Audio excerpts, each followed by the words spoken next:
Human rights are the basic rights and freedom that belong to every person, just because they are human. This right protect our dignity and let us live freely, fairly and safely.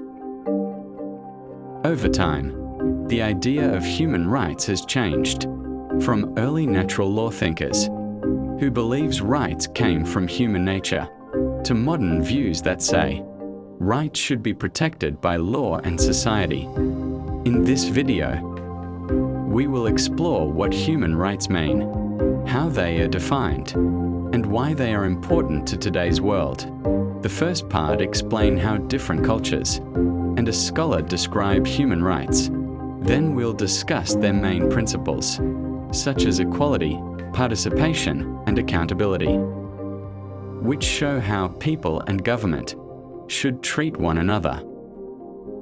We will also look at the three major types of rights: liberty, equality, and fraternity. Later, we learn about different theories that try to explain where human rights come from, like natural law, positive state justice theory, and the social theories. We also discuss secularism and humanism as the modern foundation of human rights, showing that all people deserve equal treatment, no matter their religion or background. Finally, the concept of enemy helps us understand how societies can weaken when right and moral values are not protected. Definition of human rights by dictionaries. According to the Oxford English Dictionary, human rights are defined as the basic rights and freedoms to which all human beings are entitled, from birth to death regardless of their nationality, gender, race or ethnicity, religion, language, or any other status. Likewise, the Cambridge Dictionary describes human rights as the basic rights and freedoms that people believe should belong to everyone, such as the right to a fair trial and freedom of speech. These dictionary definitions emphasize that human rights are inherent, universal, and equal rights that belong to every individual, simply because they are human. Various scholars have elaborated on the meaning and essence of human rights. Jack Donnelly, 1989, defined human rights as rights that people have, simply because they are human. Louis Hecken, 1990, emphasized that human rights are claims, asserted and recognized as rights, independent of the will of governments or majorities. John Locke, 17th century, often regarded as the father of natural rights theory, argued that humans possess certain inalienable rights to life, liberty and property which are granted by nature or God. In summary, we generally agree that human rights are universal, inalienable and independent of governmental power. According to Western philosophy, human rights are deeply rooted in Enlightenment and natural law traditions. Philosophers such as John Locke, Jean-Jacques Rousseau, and Thomas Jefferson emphasized individual freedom, equality, and reason. Western thought maintains that human rights exist prior to and above the state, functioning as inherent moral rights.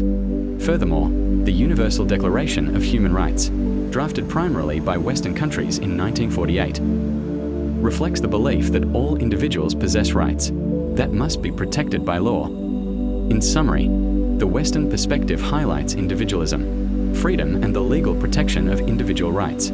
Eastern perspectives often approach human rights from a collective and moral standpoint, rather than an individualistic one. Confucianism emphasizes harmony, responsibility, and moral obligations within society, where rights are balanced with social roles and duties. In Islamic philosophy, human rights originate from divine law, asserting that all individuals are equal before God, and that rights are inherently connected to moral responsibilities. In Buddhist thought, respect for life and compassion carry from the ethical foundation for safeguarding human dignity. In summary, the Eastern perspective highlights collective harmony, moral responsibility, and the balance between rights and duties, rather than focusing solely on individual freedom. Next, the principle of human rights. The first principle is non-discrimination and equality. This means ensuring everyone enjoys their rights, equally regardless of gender, race, disability, or income. We must focus on those furthest behind to achieve equity and use an intersectional approach to address overlapping discrimination. Health information and services should also be accessible to all.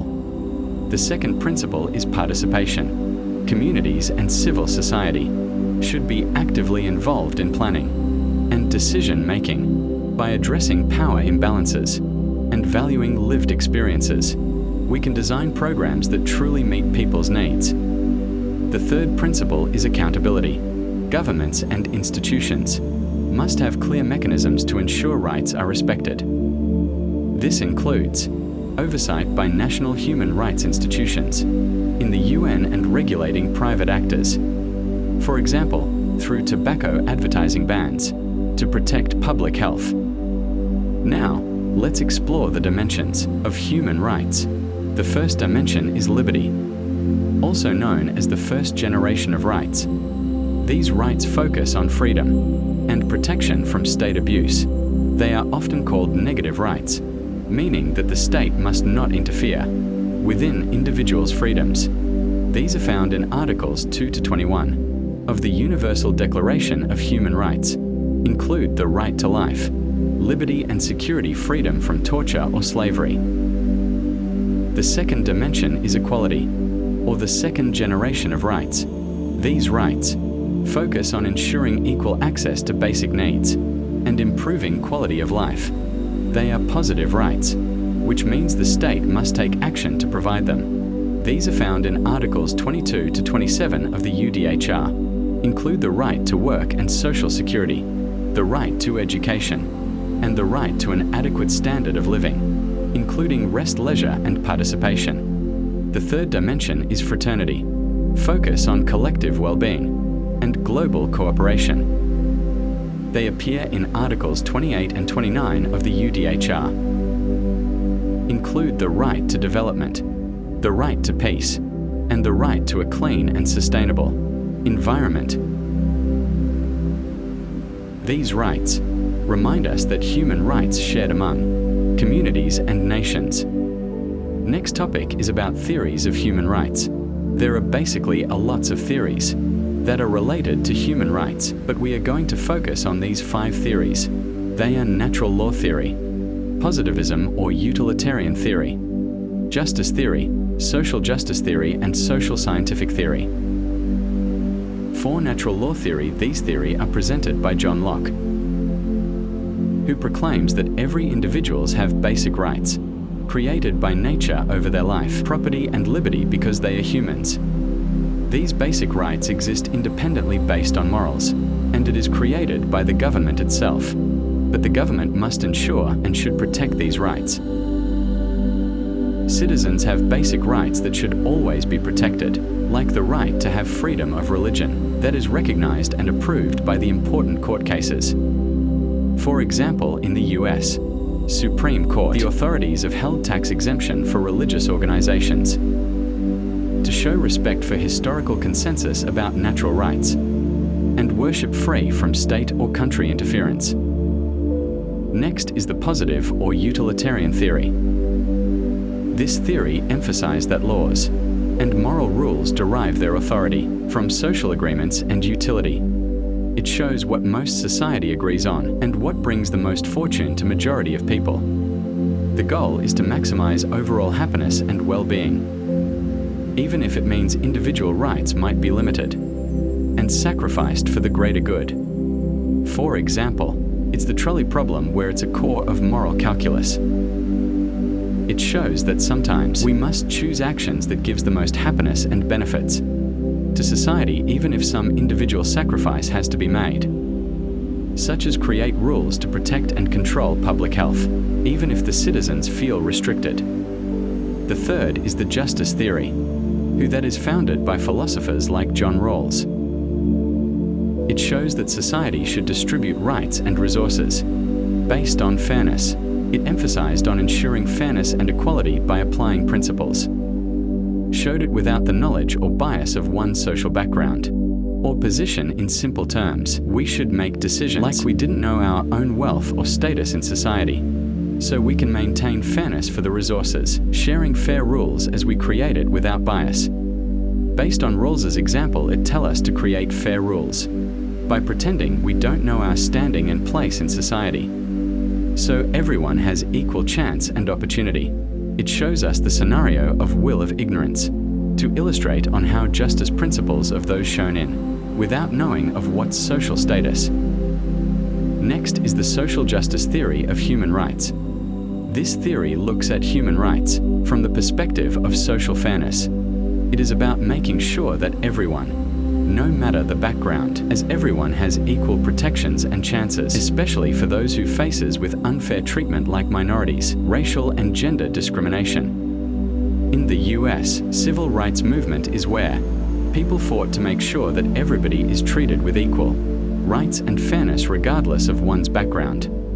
And last but not least is social scientific theory of human rights. This theory studies human rights through empirical research and data, focusing more on how rights are implemented, words and their real-world impact in real life.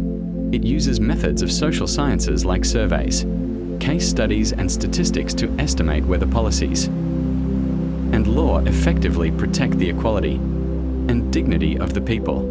And the researcher uses data and surveys to check if the laws are really working to protect the human rights or is the opposite.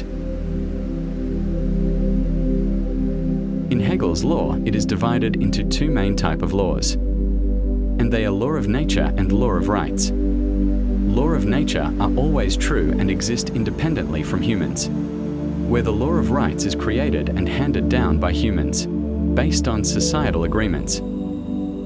To have an understanding of laws of nature, you need to study the nature and natural world itself, whereas the law of rights depend on human decisions, society agreements and social contract. In Hegel's theory, he explained that law of nature and law of rights may sometimes have a conflict with one another, so you must learn and accept them after a careful judgment. Regarding the law of nature, it's better to know that the law of nature can be viewed from two perspectives, and they are theism and atheism. Theism is a natural law that derives from God and divine will, whereas atheism is a natural law that comes and explains from nature, scientific understanding and human reason itself. These both perspectives offer different views and insights for legal rights and morality, but they differ on the source of laws. Learning and understanding these ideas and perspectives help us see on how the laws and justice have been evolved by balancing human decision, belief systems and nature itself.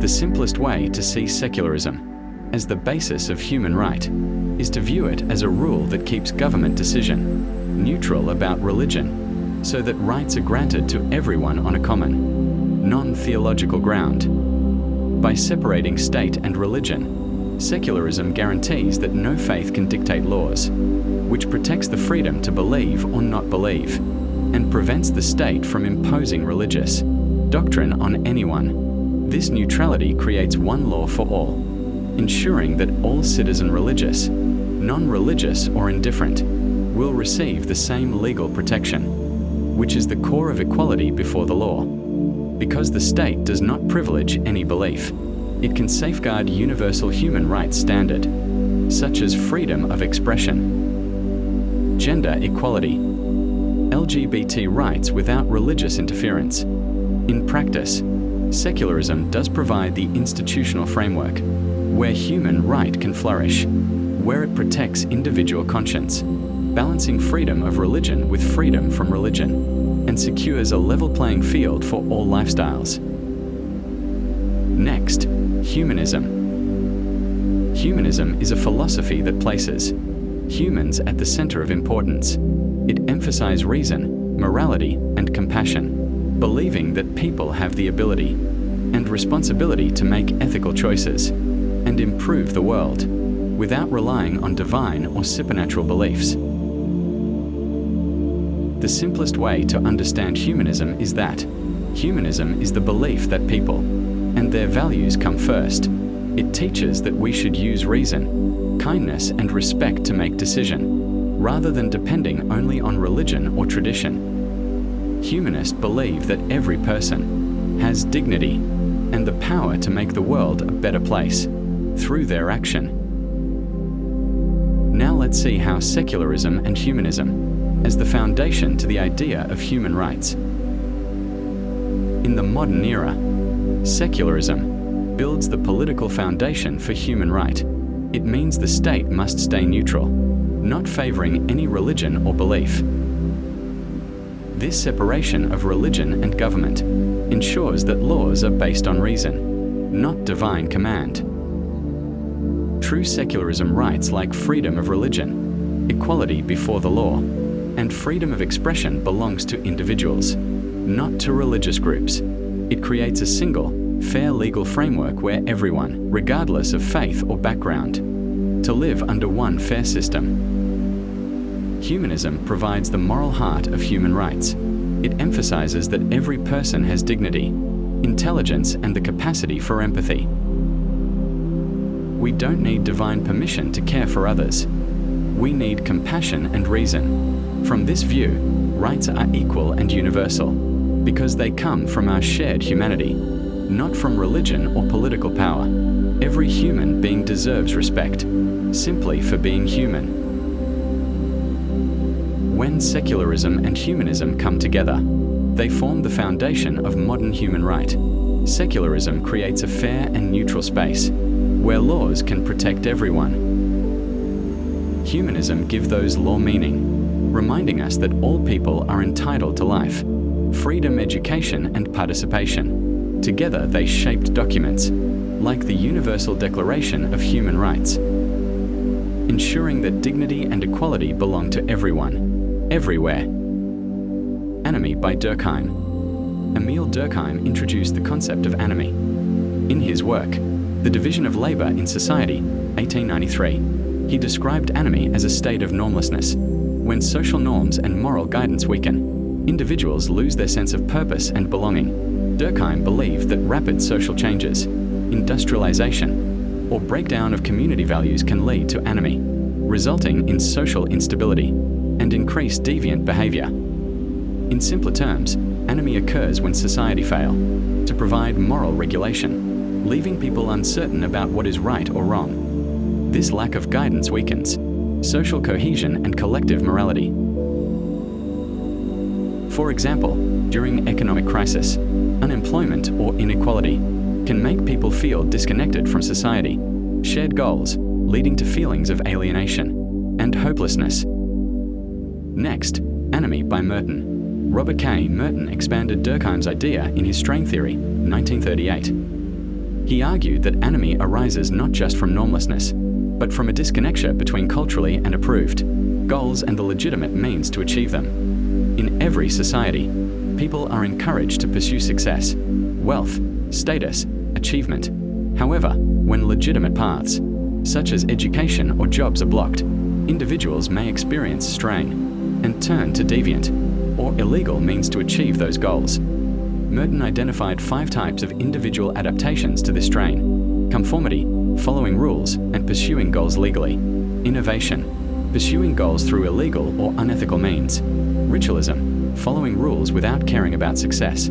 For example, drug abuse; isolation, retreatism, rejecting both goals and means; rebellion, creating new goals and new means. Merton's theory connects anarchy with social inequality and opportunity gaps, showing that when systems are unfair, social disorder increases. Next, anarchy and its relation to human rights. Anarchy and human rights are deeply connected through the idea of social stability, equality, and moral regulation. When societies fail to uphold justice, equality, and access to opportunities, core principles of human rights, individuals experience alienation and mistrust.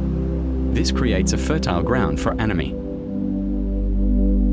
Human rights frameworks, such as the Universal Declaration of Human Rights, aim to reduce any by ensuring that every individual has access to equal opportunities, education, work, participation, fair treatment under the law, and a moral and social system that promotes dignity and belonging. Durkheim's view reminds us that strong moral order and shared values are essential for social harmony. Merton's view shows that inequality and blocked opportunities lead to deviance and social instability. Human rights work to correct those imbalances by promoting fairness, inclusion, and justice, preventing societies from falling into anarchy. Therefore, protecting human rights is not just a legal or political duty, but also a social mechanism to maintain stability, reduce alienation, and ensure that individuals feel valued and connected to their communities. In the end, human rights are about treating people with fairness, respect, and equity. They are not just political ideas. They affect how we live every day, from freedom of speech to the right to education and safety. These rights make sure every person can live with dignity. Secularism and humanism give strong reasons why human rights should exist. Secularism keeps government fair and neutral toward all beliefs, while humanism reminds us that everyone has value and the ability to make moral choices. When these two ideas work together, they make sure human rights apply equally to everyone. At the same time, thinkers like Emile Durkheim and Robert K. Merton show us that when societies forget justice or allow unfair systems to grow, people feel lost and disconnected. Overall, human rights are not just laws. They are the foundation for peace, equity, and a better society for everyone.